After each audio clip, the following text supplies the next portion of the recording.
And what I like about Ruai is that it incorporates both modern science and a lot of the indigenous practices.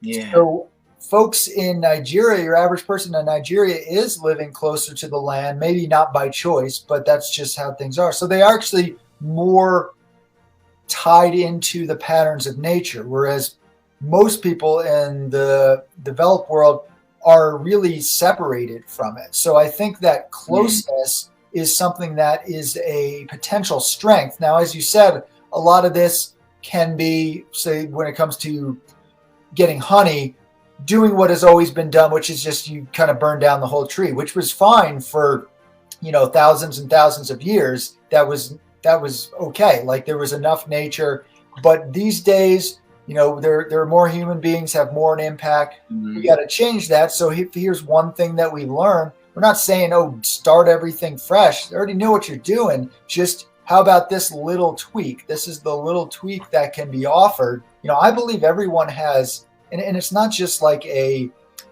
teacher student relationship with the developed world and developing world.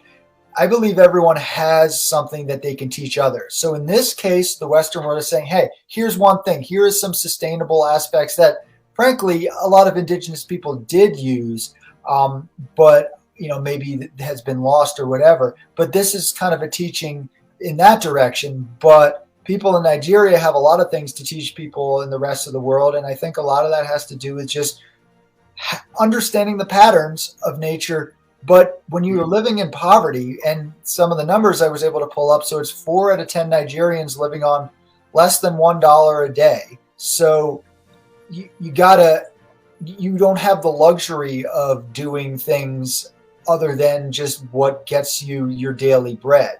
And so, but if Ruai can come in and, Uche Ezekiel, who is the executive director, he is a Nigerian. He lives in Nigeria. He's not some savior from another world. He is part of this culture and this nation.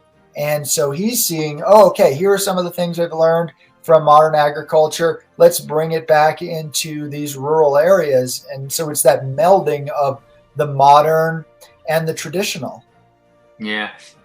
I love you mentioning Uche, because that's exactly what he, like, really seeing him. He's not here with us right now, but I think it's a compliment for him. Like last week we were talking and he told us the story, like how he came to why and why he's doing this work, what's motivating him. And I found it really fascinating that he's coming from a poor family from the rural areas, and he has a proudness in himself, not to beg, but really do work.